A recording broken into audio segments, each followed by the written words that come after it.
Good afternoon for those following us from European time zone, and good morning for the colleagues here in the Americas. Welcome to this session on fair recruitment in agriculture. It's a sectorial session of the Global Forum for Responsible Recruitment. I have the honor to be your moderator for this session. As most of you know, worldwide, more than 1.1 billion people are engaged in agricultural work to produce the food that we eat daily. With regional differentiations, the sector is characterized by the seasonal nature of the work and a high level of irregularity and informality in recruitment and employment. Well, our objective during the session is basically to explore the specific recruitment challenges related to agriculture, and for that, we'll hear from representatives of a variety of related stakeholders on the challenges they face and practical solutions they implement to address these challenges in the interests of all involved. Well, note for all of you that interpretations into English, French, and Spanish will be available for the session. Please select there the language icon on the right-hand side of the screen. There is a globe image. Please post questions to the panelists in the questions box and general chat in the chat section. You're all encouraged to keep engaged on social media and on the social wall or during the whole events platform during the session. So, as you know, we have here 4 speakers that will be addressing to all of you. Speakers, I'll ask each of you a question before we'll open up later on for questions from the audience. So please, if you can keep your responses to 5 minutes, it would be really great because we have a very short time to present your ideas on what we are meant to talk today. So let me introduce you to our distinguished panelists. The first one is Mrs. Tatiana Esposito. Well, perhaps it's not the best pronunciation, but she is the Director General for the Migration and Integration Policies from the Italian Ministry of Labor and Social Policies. As most of you know, Italy recently adopted a comprehensive national action plan to prevent and tackle labor exploitation, illegal recruitment, and therefore forced labor in agriculture, including through improving the effectiveness and transparency of labor intermediation in agriculture. Then we'll have Luz Maria Chombo, our colleague here from Mexico.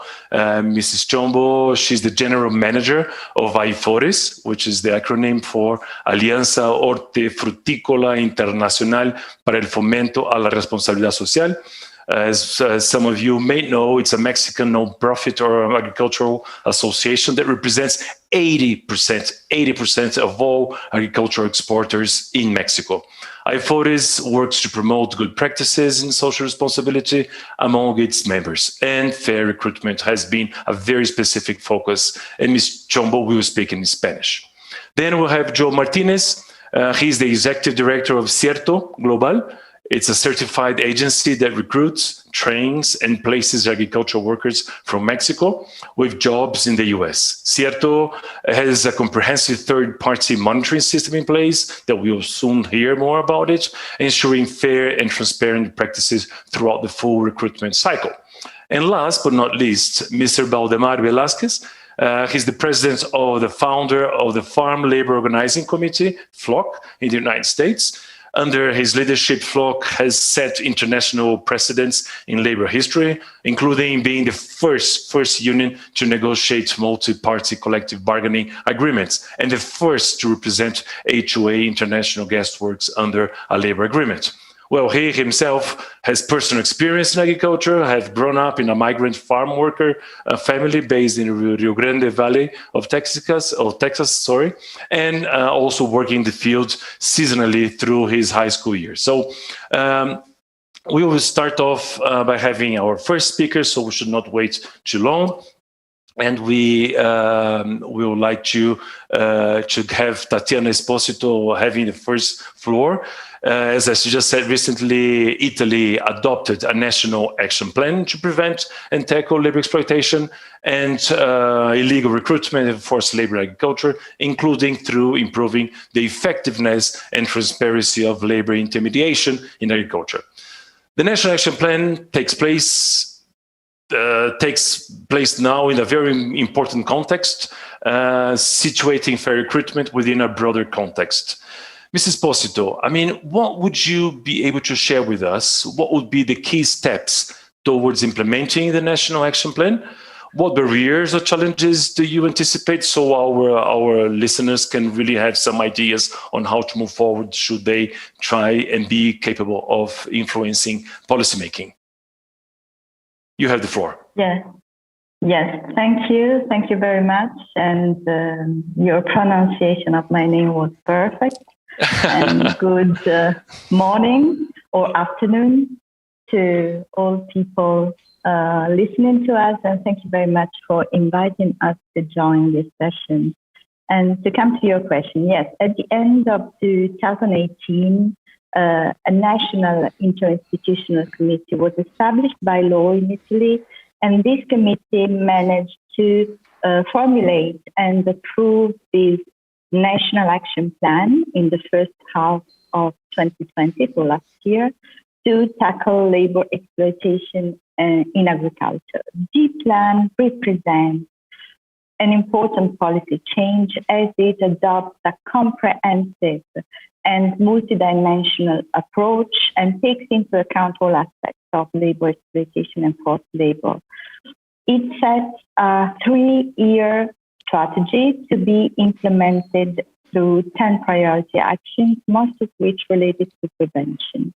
Priorities and targets are set for areas such as labor recruitment, as you said, but also for inspection and enforcement activities, for the quality of the agricultural supply chain, for housing and transport solutions, for labor and social inclusion of victims of exploitation. As far as recruitment is concerned, the plan aims to increase the effectiveness, equity, and transparency of the agricultural labor market through improved planning of labor flows, labor intermediation, through dedicated services in agriculture, enhanced cooperation between employment centers and licensed providers, and through effective monitoring of the services delivered by private employment agencies. Some cross-cutting priorities are identified too. They refer to the collection of data information, to the protection and assistance to be provided to victims, and to information and awareness raising.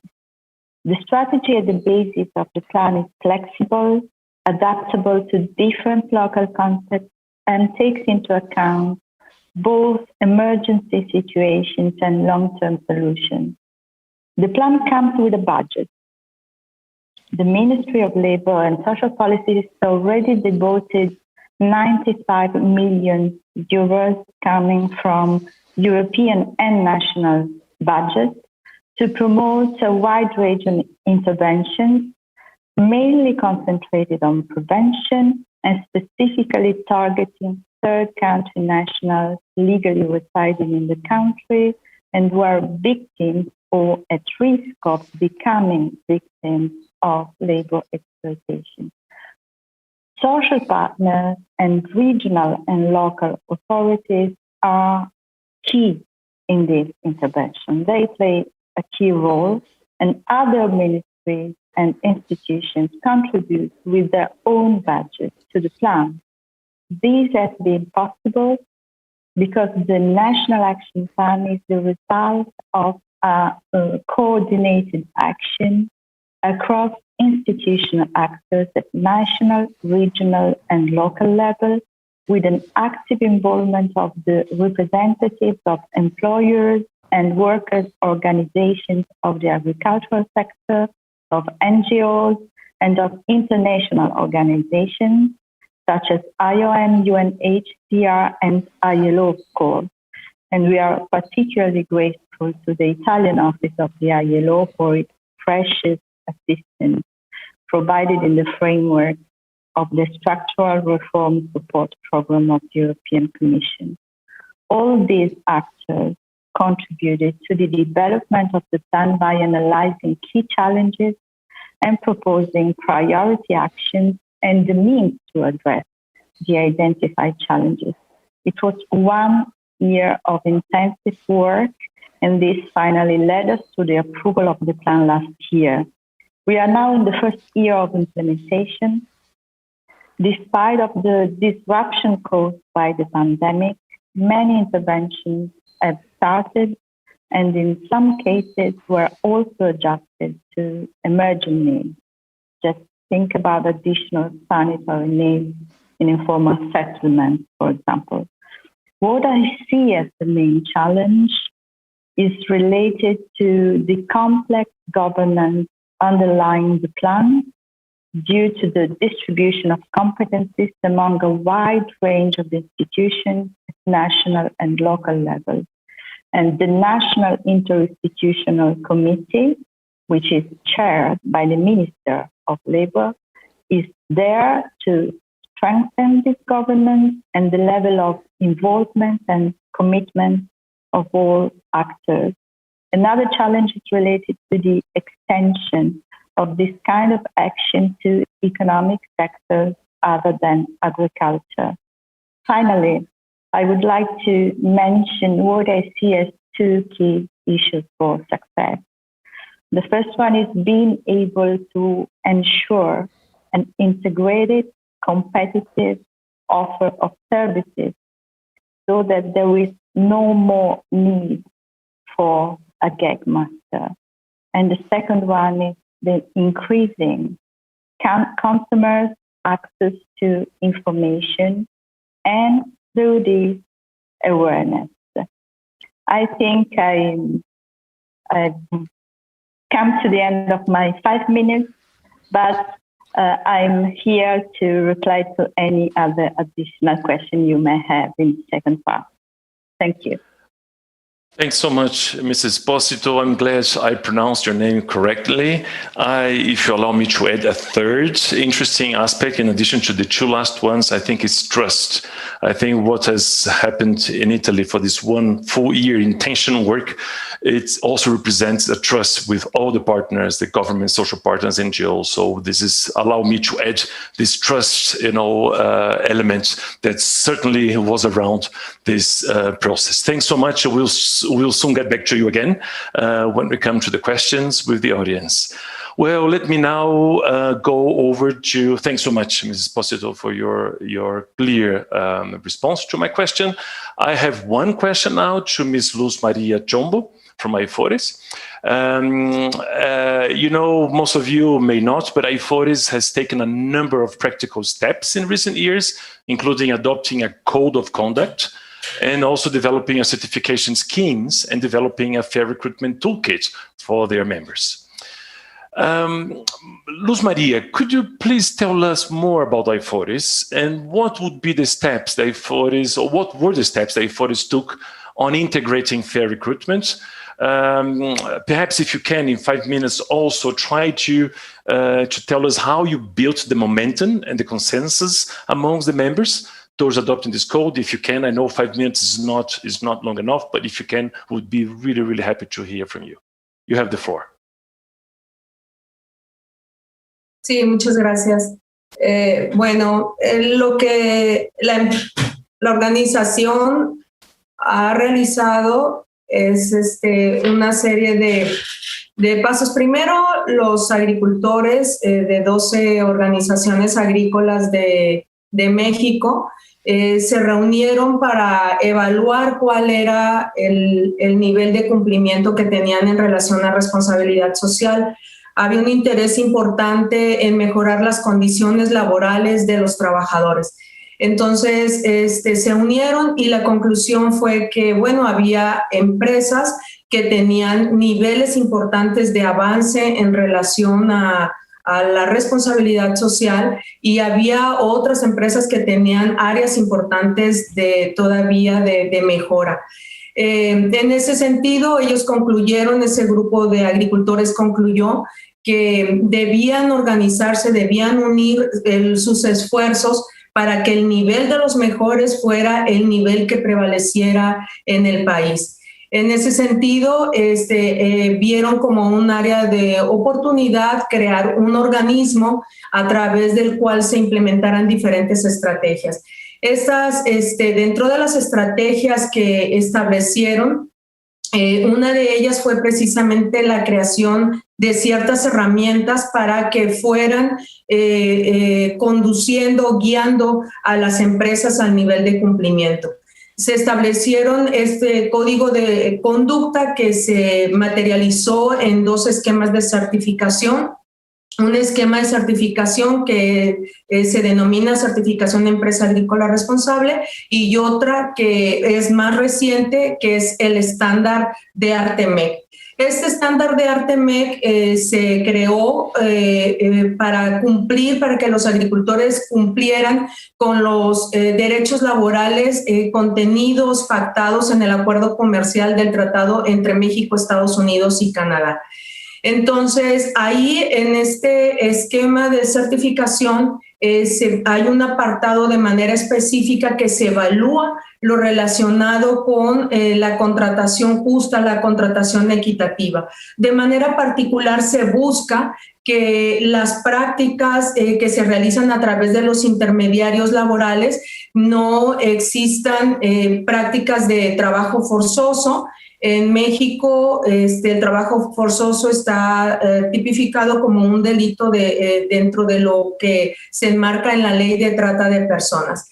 Entonces, este esquema se desarrolló, se creó de manera específica para que la agricultura en México cumpliera acorde a la legislación de nuestro país, pero también respetando y teniendo muy en cuenta lo relacionado con lo contenido en los convenios internacionales de la OIT. Y bueno, además de este estándar que está establecido, les decía que existe lo del CEA, que es la certificación de empresa agrícola responsable. Tiene una particularidad que evalúa lo que es la cadena de suministro, ¿no? Entonces es importante que sepan que en México hay diferentes formas de desarrollar la agricultura. Hay empresarios que son pequeños, hay empresarios que son grandes, pero por la forma en cómo se pactó el tratado entre México, Estados Unidos y Canadá, lo que también realicen o las prácticas que realicen los pequeños productores, aun cuando no exporten, pues también pueden afectar la comercialización de los productos de las empresas exportadoras. Y bueno, en el centro de todo este código se puso el bienestar laboral y social de los trabajadores. En ese sentido, la parte de mayor desafío para el sector es para las empresas que contratan trabajadores agrícolas que son migrantes, que son de otras regiones, ¿no? En nuestro país no hay una legislación que regule lo que es la migración interna que se genera a través de los sectores económicos en nuestro país. Y tampoco está una política pública que apoye a regular lo que se refiere a la participación de los intermediarios laborales. Entonces, estos intermediarios laborales, aun y cuando tengan bien definida la oferta laboral por parte de las empresas agrícolas, si no atienden a lo que la empresa está determinando, pueden incurrir en algunas prácticas que pongan en riesgo al sector. Y bueno, lo que también se ha hecho con la OIT es una caja de herramientas para que a través de que sean una guía para que las empresas mejoren sus prácticas que tienen donde participan los intermediarios laborales. Esto ahora estamos en un proceso de implementación y sabemos que será algo bastante útil para mejorar el desempeño de los intermediarios laborales y de manera particular trabajar en lo que es la capacitación de estos intermediarios para que, realicen sus prácticas acorde a como está especificado en este documento, en esta caja de herramientas. Y bueno, el desafío para el sector es amplio. y estamos trabajando y estamos generando otro tipo de actividades que ayudan a unir y a fortalecer al sector para que juntos se esté trabajando en la mejora del bienestar laboral y social de los trabajadores del campo y que también pues esto impacte en el bienestar de sus familias. Muchas gracias, Luz Maria. Thank you very much, Luz Maria, for your intervention. It became very clear that, the whole IFORES had the kickoff by these 12 employers and agriculture workers or institutions that really took the leadership in CSR. And also that was interesting that you pointed out the element of internal migration. That's something that should be looked after, and also a toolkit that's not one fits all, but one toolkit that can really represent the variety of size of enterprises within the agricultural value chain. Thanks so much for intervention. Like I mentioned to Mrs. Esposito, we'll get back to you soon. Again, we should move now over to Mr. Joe Martinez.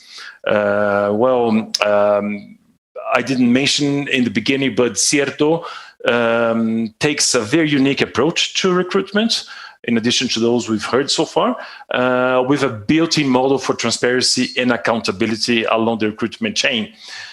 Mr. Joe Martinez, what is the history of your establishment? Perhaps you can just tell us briefly how it was set up, but out of curiosity, are you seeing positive changes in the industry more broadly?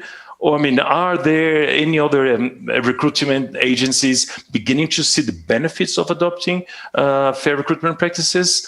Over to you. Thanks so much, Joe Martinez, for joining us this afternoon. Yes, thank you so much. And thank you to the Global Forum for Responsible Recruitment and their invitation for us to be able to speak. So yeah, Cierto was really started while I was at the United Farm Workers. And through that work, we were interviewing various farm workers through a multi-stakeholder initiative throughout various states in Mexico to understand what were the challenges and issues they were facing to be able to successfully come to the United States, to Canada, or just internally migrate to find a job. And it was through that we were looking to lobby legislation on both sides in Mexico and the United States, but unfortunately to no avail. And it was through that where we recognized that we had heard from workers what they were looking for. We had established a network within Mexico with third-party actors that had developed trust in the communities of origin. But not only that, we also recognized that this needed to be a holistic approach where we not only engage the communities of origin, we engage the employers such as farmers, and we also engage the supermarkets, the retailers, really looking at the whole supply chain. But for this to be successful, one of the first positions we had to have was how can we ensure that workers are not paying for the right to work? One of the biggest issues that we see when it comes to trying to advancing fair and ethical recruitment is everyone's so focused on compliance within the country of destination that a lot of times the informal network in the country of origin is where a lot of the corruption happens, where workers have been susceptible to having to pay for fees, and then makes it so difficult to ensure that there is compliance in the country of destination. And it was through this that Cierto was born, creating a mechanism that any community we go into, we have a range of 3 to 5 community actors, NGOs, church groups, municipal government, as well as federal government involved to know what we're doing, what we're conducting, ensuring that workers are not paying for the right to have access to Cierto services. In that same response, we've created a 3-part mechanism where we interview workers before they leave for their recruitment, while they're at their contract during the duration of their migratory stay, and when they return back to their communities of origin. All of this information to be a continuous cycle of improvement that we provide not only to the grower, but to others so that we can be able to improve our model of recruitment. When it comes to exploring the market and where we see it, I still don't see ethical and responsible recruitment incentivized quite yet. I see a lot of advancement from organizations, the market, the retail industry, looking for toolkits, looking for ways to be able to help folks out. But I think the difficulty in being able to implement ethical and fair recruitment is stricter standards, ensuring that we have enough folks that can actually continue to enforce these type of approaches. And it takes an ecosystem of entities working together. And I think what we've recognized on Cierto's part is, the recruiter is just one aspect of it that really needs to be able to integrate and work with employers, with unions, with the retailers, with governments on both sides of the border, and understanding how to do that. One of the other unique aspects that we've been able to ensure is that we do not subcontract any of our work. So we have staff not only in the United States, but as well as in Mexico. So Cierto does not subcontract any part of its recruitment, doing what it can to ensure that everything stays in-house and that we are being monitored by our third-party network. But overall, I think the goal here for Cierto is that by ensuring fair and ethical recruitment and responsible recruitment, we allow workers to truly have a voice and demonstrate the expertise that they have, that they can come to a farm and truly give their all, knowing that this provides them the opportunity to have a better life. And with the partners that are monitoring and verifying us, can then assist and work with these members of their own communities to help reinstill economic vitality and demonstrate that responsible and fair recruitment is good business, not just for the farm, for our supply chain, but also for these rural communities that are impacted by so much migration that happens. Right. Well, thanks so much, Joe. This is really, really inspiring what you just shared with us. Absolutely what you are trying to promote. I guess this is the main reason of this session as well, to disseminate good practices. And we are convinced this experience from Cierto will be taken by other institutions and adopt fair recruitment. And I think it leads perfectly to the next speakers, because you just mentioned now that Cierto has also somehow fomented the workers to have a voice. So with that, on that note, it's my pleasure to have the floor given to Mr. Valdemar Velasquez from FLOC. As most of you know, FLOC is a union engaged in organizing farm workers in the US, and also has a very active campaign to address abuse by labor contractors under the H-2A guest workers program. So, Mr. Velasquez, well, I mean, most of your predecessors or your speakers that addressed to this session before you mentioned about challenges. We'd really love to hear from you what you think are the key challenges also for securing fair recruitment for agricultural workers. If you can also in your 5 minutes tell us what can trade unions do to advocate for improvements of existing regulatory framework, that would be lovely. Please, you have the floor. Mr. Martinez, Mr. Velasquez. Thank you very much. And, very happy to be part of this discussion. Our efforts go back 54 years as migrant workers internally in the U.S. and from Mexico as well. We've always had workers from Mexico in the Rio Grande Valley, where I was born in Texas, up into the Midwest. So migration, whether it's internal or external, has always been an issue, and dealing with the inequities in the recruitment practices going back these many years. It is our role as a union not to question people's status, but to organize the unorganized, regardless of what their status is.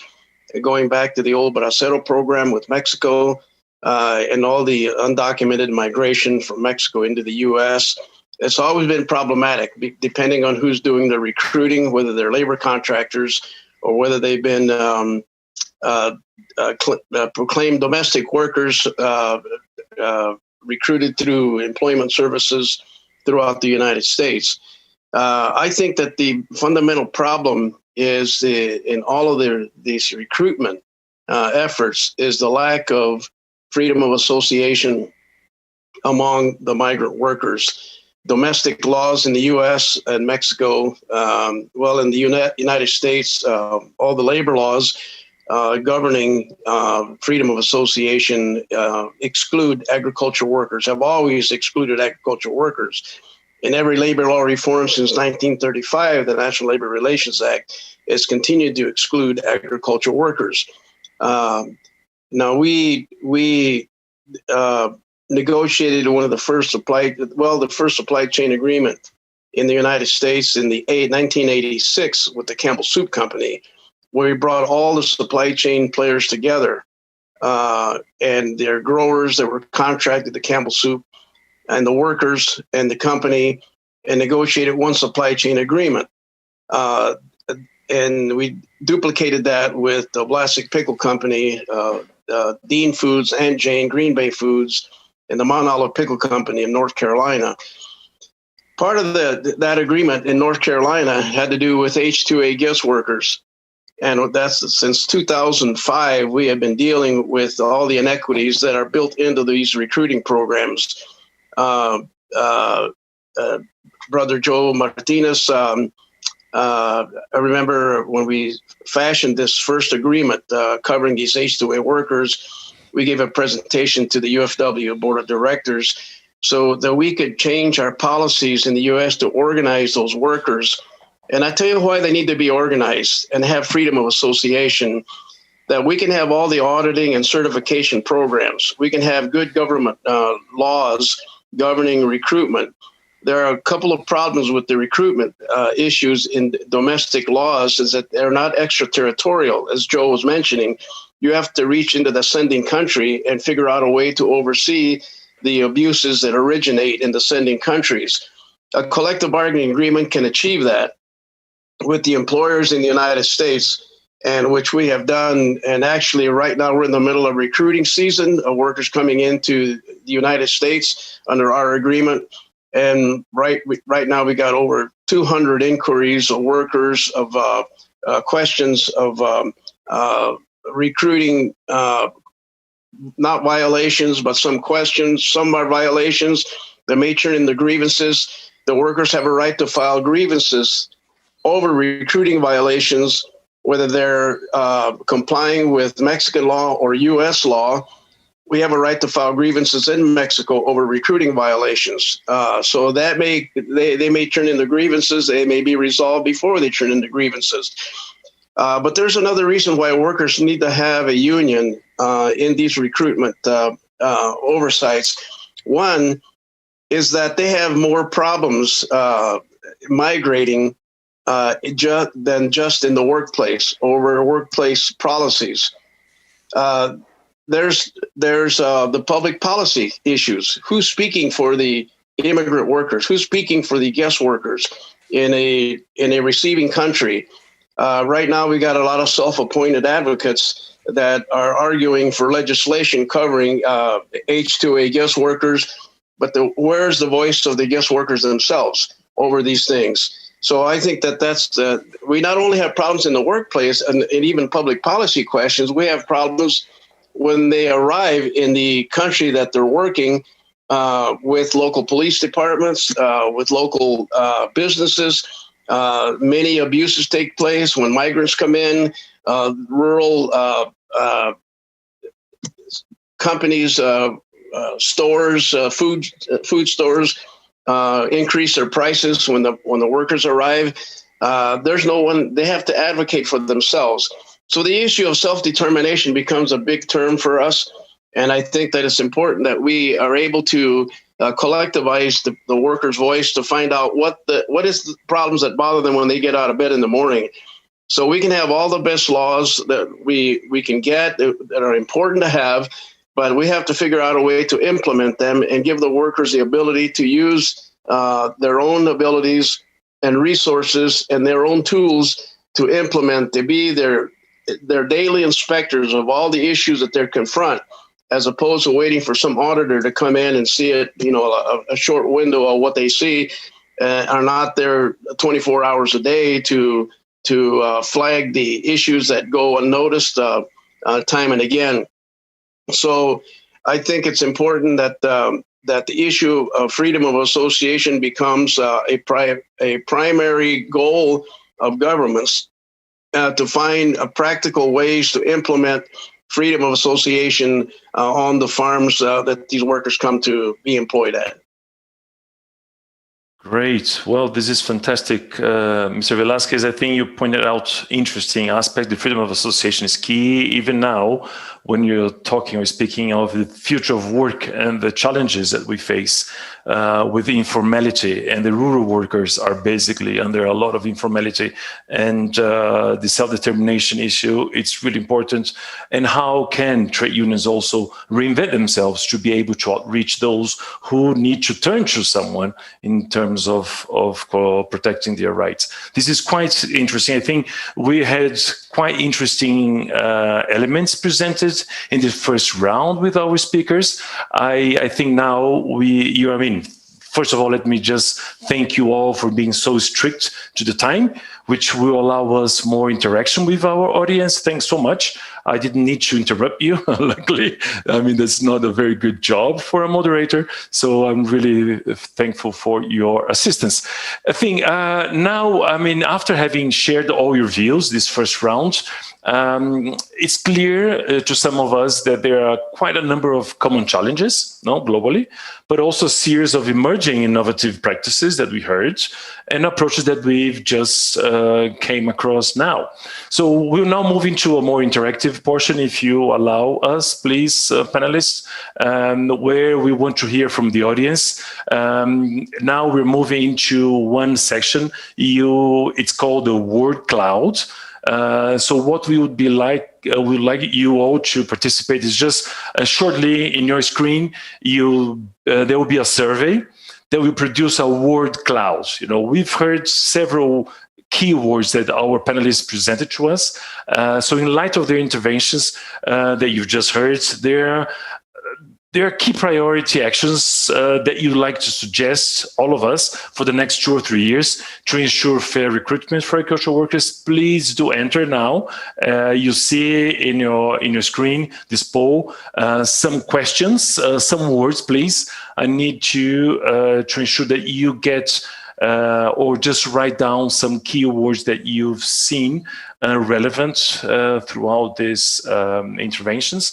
So we can then move on to some questions, and I will ensure to read them all to you to see if we all agree on some basic elements that we should be concentrating for the next 2 or 3 years. Of course, there are different point of views from employers, from workers, from policymakers, from civil society, from international organizations. So please be free to point out any word that you feel would be interesting for us, for all of us, to consider for the next 2 or 3 years. In 3 minutes, we shall be telling you the results of this poll, so we can go back to the questions. Thanks for those who are already throwing questions at them.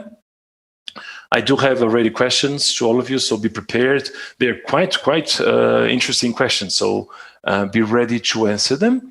And I'll be happy to link them up as soon as we get the polls in our screen. So let's see.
Right. Well, thanks so much for your contribution. I guess Mr. Velasquez has just thrown one very key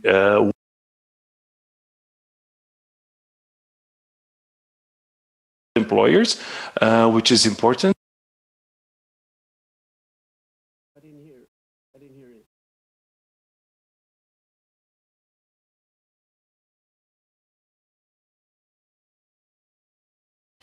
Oh, I'm sorry. I just muted myself. Apologies. Listen, it's so interesting to see that one key word was freedom of association.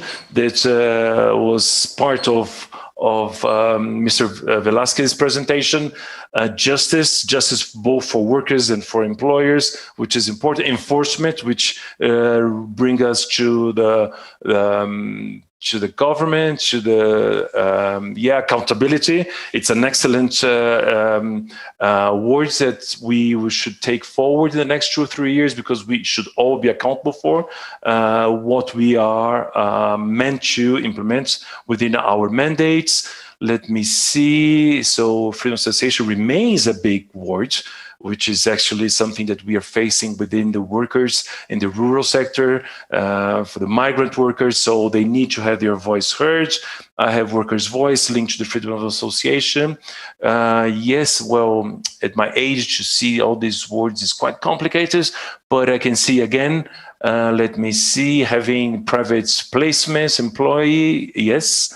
Collective bargaining, absolutely right. So we are talking about the fundamental principles of right at work, which should be also available to the rural workers. Was quite revealing what Mr. Baldemar Velasquez mentioned about the exclusion of agricultural workers within freedom of association. So that remains a key word. Enforcement again. So I guess we had very interesting words that we will take on. I guess these are very important for us to remain. And I think they were somehow along all the 4 panelists' presentations. So thanks so much for the audience contribution. I have quite a lot of questions. Oh my gosh. I'm just checking. Let's see who I should start with. Well, ladies and gentlemen, be ready for the questions. I should have one to Mrs. Posito. I mean, you're the first one, so I'm so glad I pronounced your name right. So this is the question. Regarding the Italian case, a lot of abuse is through the recruitment agencies who are looking for margins of the law. They promote the human trafficking and the illegal contracting of refugees. Are they partners in these national action plans? This is the first question. If not, how do you make sure they stop the abuse of migrant workers? Over to you. Yes, thank you very much for this question. I'll try to be brief and comprehensive at the same time. It's a challenge, I would say. Yes, we are aware of these abusive conditions that somehow and somewhere happen in our country. And that's why one of the 10 priorities of the National Action Plan is specifically addressed to labor intermediation and intermediaries. There is a specific working group with institutional members, but also social partners and NGOs and UNHCR, for example, being part of this working group in charge of monitoring the implementation of the plan. The group is chaired by the National Agency for Active Labor Market Policies, which is a national agency controlled by the Ministry of Labor and Social Policies.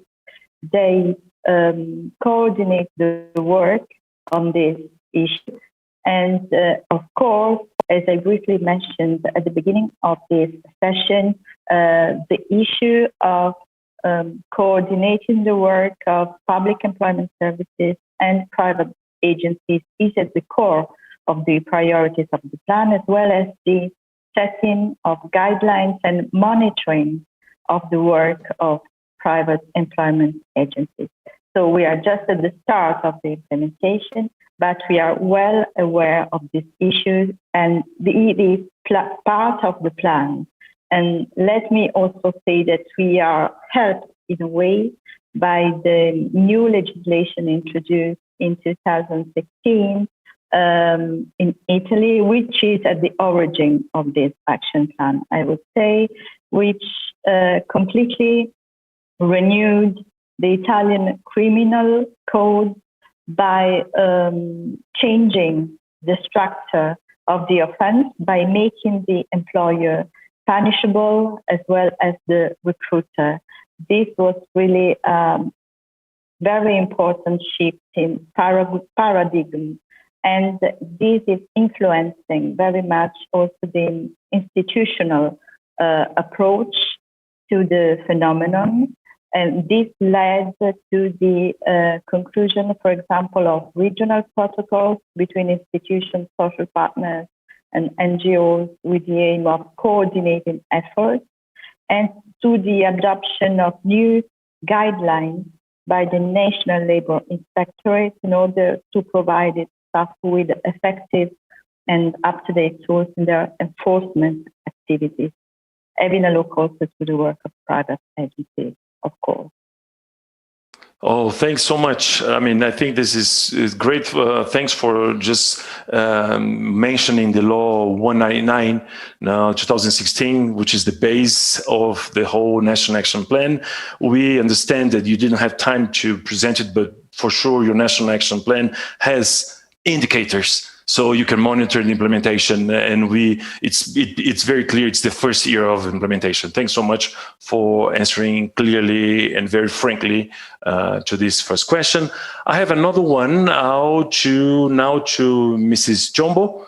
Please, Luz Maria, be ready to this question. I guess we had quite a few people asking the same question, so I guess this is something that everyone, our auditors, would like to listen. In some contexts, agricultural workers are hired as a family unit, with the male head of household serving as the visa holder, and typically the wife as a dependent. Well, it happens to many other situations as well, unfortunately.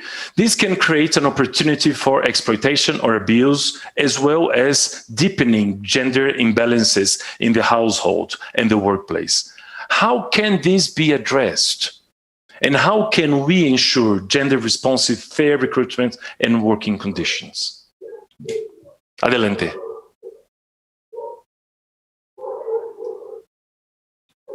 Sí, bueno, efectivamente ahí en nuestro país se está gestando una forma de migración separada, una forma de migración de alguna manera fraccionada por parte de las familias.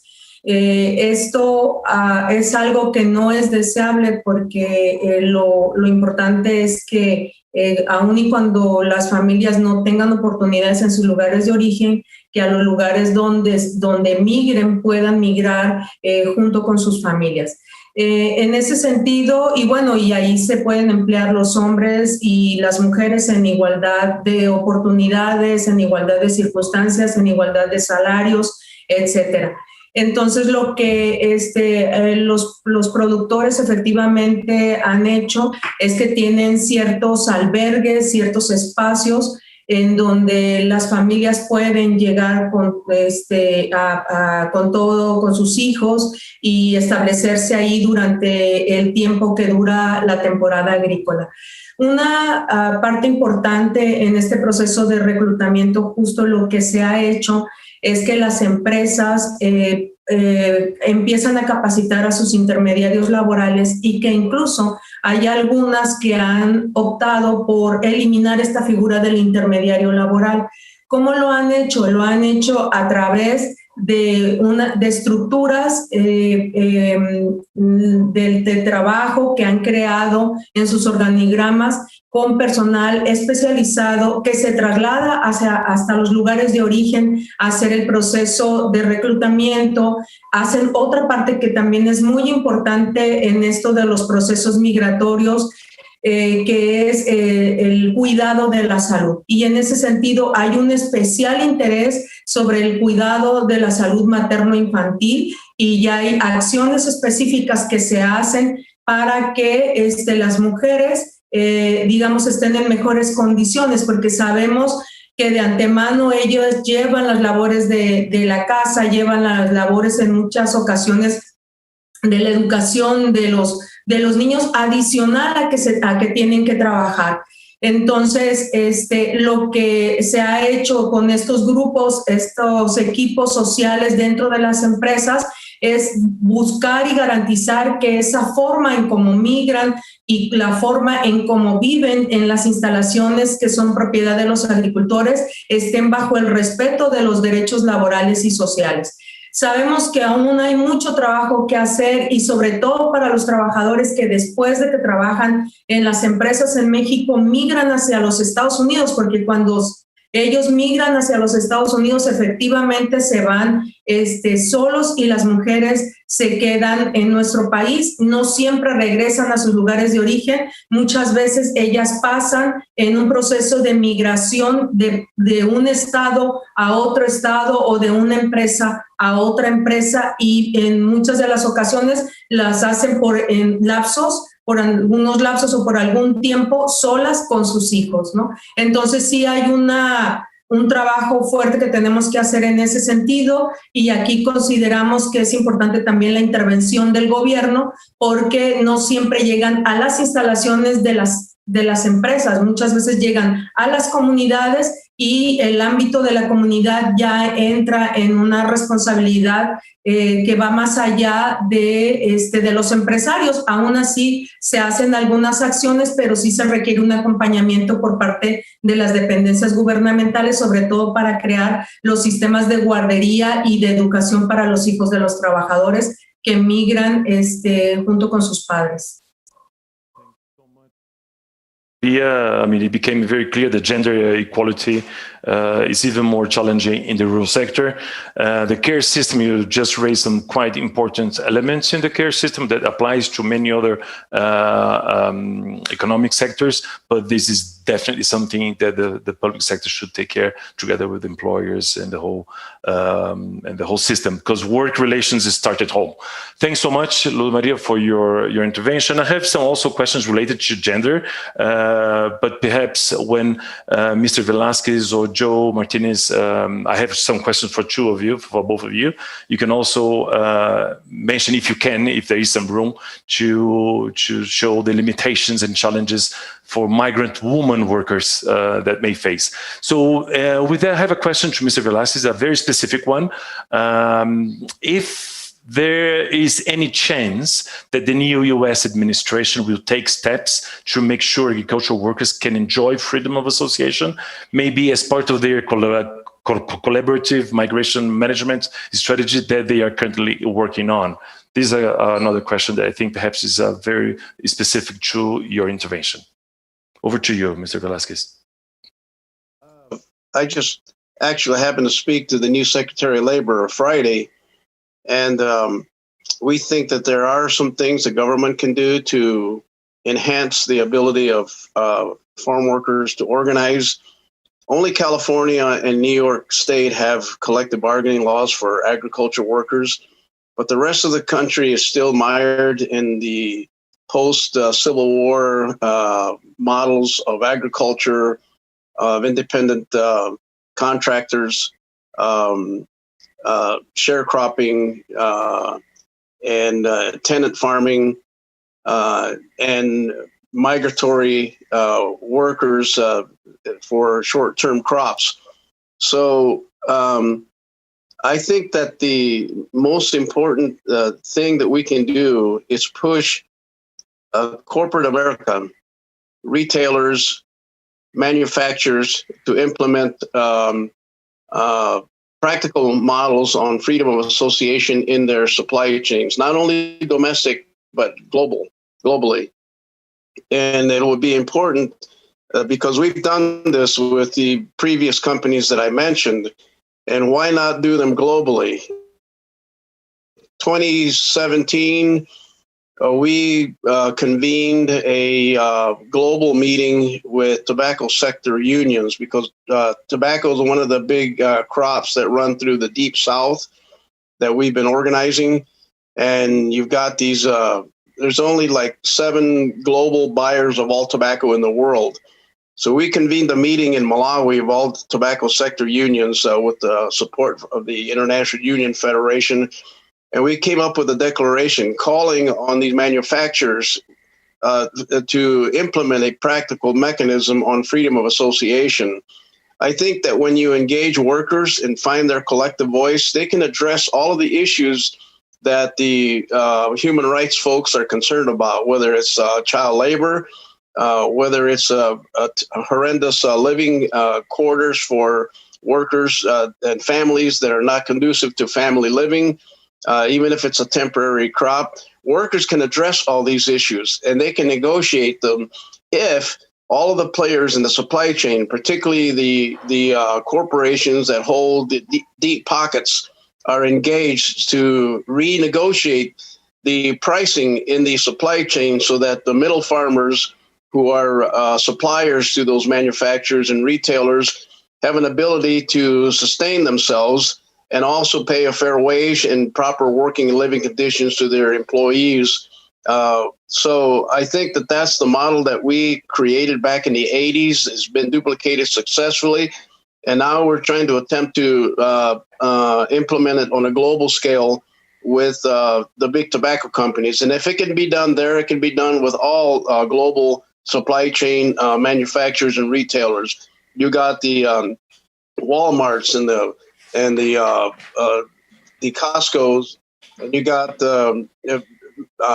global tobacco companies, British American Tobacco. We've presented this proposal to them all, and hopefully we'll have some success and progress, and so that the workers can have a few. Okay. Yeah. Well, sorry, Mr. Velasquez. I think it was cut for a while, but I think we got the message that, the model, it has to be on a global scale.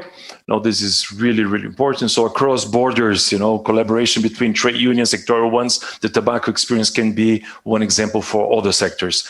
Well, I know we're heading to the end of this session, but I could not close the session without addressing a question to Joe Martinez. It's a quite important question, like all the others were as well. I think, but it's linked to something that Joe mentioned when he said that he consulted the workers. It's a very consultative process that Cierto implemented.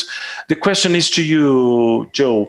Do you find some migrant workers or job seekers are reluctant to raise concerns about the recruitment experience because they fear their alternative is no work at all? 100%. I think the reality is that a lot of workers have had to deal with that type of blacklisting is what we see. And many of the times workers are not willing to share any issues they're facing on the farm because they paid to get there. And so until you can establish clean, ethical, and responsible recruitment, that's just the baseline to ensure that workers will use their voice. And then when they use their voice, you then have to deal with the management and farm management systems that, in my terms, have come down to a very archaic position, almost back into the days that was more of like slave-like labor. And what I think Cierto's looking to do is promote worker voice and demonstrate, just like Baldemar said, when you ask workers, they have been working this land. They know the truth and the reality of how to ensure they harvest their crops in a manner that's going to be best and most efficient for them. But they're not included in that conversation. And I think that the challenges are, as issues come up or folks want to see compliance and audits, workers can tell you whether or not a farm is in compliance or not if we give them that opportunity. And once we establish responsible and ethical recruitment as the baseline, I think we really have an opportunity to demonstrate that agricultural workers are professionals and that this is a skilled labor force. Because one of the things that hasn't been mentioned is that everyone considers agricultural work non-skilled labor. And we all know that that is not true. And in terms of gender equality and gender equity, Cierto prides itself on trying to recruit women. But some of the challenges that are faced there is bunk row housing, not having co-ed type dormitories, different housing for women and men. And those are the challenges that make, there's more costs and there's more placed on the employer. So how do we create incentives, maybe through public policy with the government, with retailers, code of conduct, also with both countries working together, and a more globalized approach to creating policy that can no longer just be held to a single country's responsibility? Thanks so much, Joe, for your collaboration, your comments on this question. I mean, we are about to close this session, but it's true, it's interesting that it was somehow mentioned by Luz Maria, the USMCA agreement. I think it's a trade agreement that will really ensure collaborative work with all the countries involved, and somehow it will affect and collaborate and contribute to generating more freedom of association to all countries involved, not only here in North America, but also in Europe. And thanks so much for all your collaborations. I mean, before we close these very high level discussions, I mean, it's not because I'm moderating, but because of you, you're quite important actors of change that we need to, to move forward into a more comprehensive policy towards ensuring fundamental principles of rights at the rural sector in agriculture. If there is any final comments from any of you, from any panelists that you'd like to, something that was missed out that you'd like to share before we close the session, the floor is open to one or two final comments. Tatiana, you might consult the American legislators on your model. That would help us. Okay, all right. Mrs. Posito? Yeah, okay. We are here to share our experience without hiding the challenges and difficulties we are facing. But it's true what our moderator said before, the process of building trust among actors is absolutely essential to achieve our goals. Thank you. Luz María, ¿algún comentario final? ¿Una palabrita final? Sí, muchas gracias. Solamente para si están algunos productores conectados, que sepan que este trabajo que se hace para mejorar las condiciones laborales y sociales de los trabajadores, pues les genera un nivel de seguridad en su empresa, más allá de que puedan tener una certificación. Es una seguridad, es una tranquilidad, y en la medida que hay trabajadores bien tratados, trabajadores bien pagados, en esa medida las empresas son exitosas. Entonces, solamente una invitación para que se sigan uniendo en nuestro país y en todos los países del mundo para mejorar las condiciones de los trabajadores del campo. La seguridad alimentaria en nuestra vida depende de la calidad de los alimentos. Entonces, necesitamos reconocer eso y darles el lugar que ellos deben tener en este proceso. Muchas gracias. Gracias a la OIT por la invitación. No, gracias. Joe, any final words? You know, I think responsible recruitment is not just a social cause. I believe that it's also good business, just like Luz said. When we treat folks with dignity and humanity, they bring the best to their work. And I think that there's nothing more important for us to ensure that within our food supply chain. Everyone eats, and those that eat deserve a seat at the table to eat with us. Thanks so much, Joe. I mean, like I said, if I can paraphrase you, it's not only good business, it's everyone's business. So thanks so much for all of you. I mean, thanks for the audience, for all your questions, to our distinguished panelists, Tatiana, Luz Maria, Joe, and Valdemar. I feel free to address myself to you on your first name.